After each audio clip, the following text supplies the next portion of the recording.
Él tiene 2 hijos voluntarios en el ejército, entonces la verdad que si uno se imagina el temor que debe ser hoy vivir en Israel, vivir en la Franja de Gaza, directamente tener 2 hijos que están al frente de esta situación todo el tiempo, Nando, me imagino que debe ser realmente preocupante. ¿Cómo lo llevas? Buen día.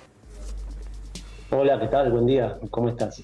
Buen día, Nando. Solamente para ser más precisos, los chicos no están en el frente, sí tienen sus tareas y se voluntarizan, pero no están en el frente, lo cual a uno como padre directo lo deja con un poquitito más de silencio, pero obviamente tengo muchísimos amigos que tienen a los hijos ahí, tengo muchos compañeros en el trabajo, y esto obviamente influye en todos. ¿Qué tipo de actividades realizan ellos?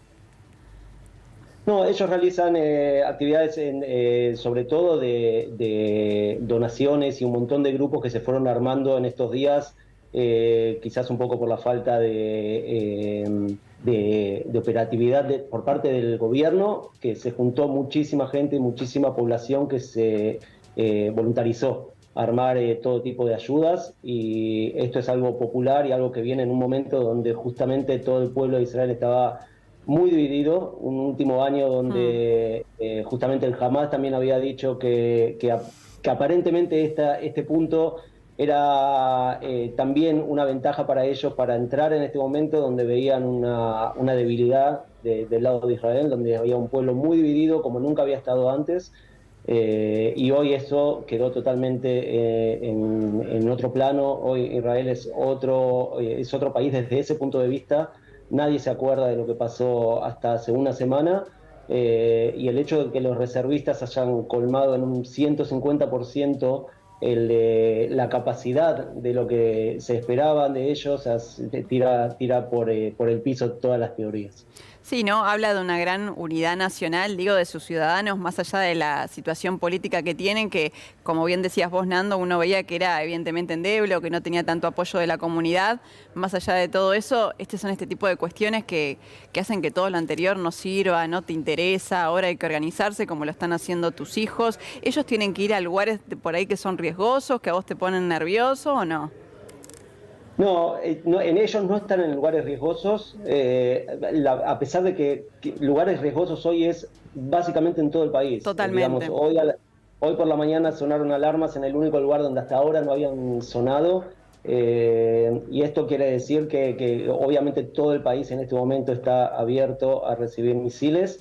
Pero esto, digamos, es información pura. Yo lo que me es importante también recalcar es el otro lado de la guerra, quizás como alguien que vive acá hace 28 años ya, y mostrar un poquito del lado del ciudadano, cómo se vive esto, y la sensación de que más allá de la guerra sangrienta y fría, y de la sangre y de la cobertura bárbara que está haciendo Gaby, porque me salió verlo en los últimos días también, es importante aclarar la segunda guerra que se está detonando en este momento, que es la guerra en los medios.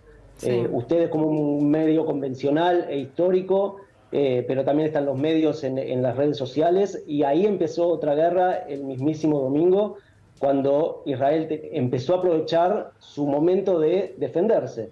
Y ahí es donde se empieza a perder un poco el foco y empezamos a perder un poco las perspectivas de las cosas, y se empiezan a escuchar demasiadas cosas de desinformación. La gente empieza a mezclar muchas cosas y es importante informarse. Yo no voy a ¿Pero dar por acá qué? ¿A mi qué te punto de vista. referís, Nando, en particular? ¿A qué tipo de información vos ves que está circulando que es injusta? Yo digo que es injusto cuando se habla de la liberación de Palestina en este momento, Ah, está bien. o la metodología de Israel. En este momento yo creo que no es el eje. El eje en este momento es de qué lado del mapa estás. Si estás del lado del terrorismo o si no estás del lado del terrorismo. Después podemos discutir, y yo te voy a decir otra cosa más. La mayoría de las víctimas que hubo el último sábado, que fueron hasta este momento más de 1.200 o 1.300 del lado de Israel, te puedo asegurar prácticamente, y puedo llegar a conocer un par, pero muy, muy poquitos, pero en general te puedo decir que si hubieses preguntado a toda esta gente cuál era su posición con respecto a Palestina antes de que pase esto, seguramente te hubiesen dicho que estaban a favor o de un Estado palestino, o de la paz, o de buscar alguna solución. Acá no hubo ninguna razón lógica para matar gente que no tiene nada que ver, que ni siquiera estaba en contra de lo que puede pensar un palestino. Y acá hay que hacer la diferencia. ¿Qué es Palestina y qué es el Hamas? Y ustedes lo venían diciendo ahora hasta hace unos minutos. Sí. El Hamas tomó de rehén lo que es Palestina y lo que es la Franja de Gaza. Puede ser con elecciones, sin elecciones, habrá sido por voto directo, no directo. Sí, le está haciendo mucho mal también a su propia gente, ¿no? También es verdad que no se puede culpabilizar tampoco a Palestina por lo que está haciendo un grupo terrorista que jamás, y tampoco se puede analizar políticamente a un grupo terrorista que lo primero que hizo fue atacar a civiles a balazos en una fiesta electrónica. Entonces es como que escapa de cualquier análisis. Pasa que, Nando, uno también entiende que, por ejemplo, la situación que se está viviendo ahora en la Franja de Gaza, donde hay gente que está prácticamente acorralada, sin agua, sin luz, en los hospitales van a tener luz hasta el domingo, también es preocupante y exige un análisis más global por ahí. Es tremendo. Yo no estoy a favor de la guerra, siempre estoy del lado de la paz y siempre estoy por el lado de sentarse y de discutir y de charlar y de llegar a acuerdos. En eso estamos todos, o yo creo que la mayoría del mundo está de acuerdo en esto. La pregunta es, otra vez, si una persona tiene un valor como vos, como los oyentes, como los que están mirando la tele en este momento, o como yo, que se puede charlar, que se puede hablar, que vamos a tener 1000 diferencias, vamos a ver las cosas de 1000 maneras distintas, pero tenemos valores básicos donde la vida es primordial para todos. Cuando vos estás hablando con, no, me cuesta decir que son personas, pero cuando hablas con personas que los valores de la vida se reducen a cero, prácticamente no hay diálogo, no hay ecuación, no hay forma de llegar a un acuerdo, no hay forma de llegar a un arreglo. Y esto hizo mucho daño durante muchísimos años y es el momento de encontrar una solución. ¿Cuál es la solución? No lo sé. Seguramente en el estudio tampoco la van a poder sacar, ni tampoco los grandes presidentes que tenemos en todo el mundo no pueden llegar a una solución. ¿Por qué? Por política, por plata, puede ser por 1000 razones.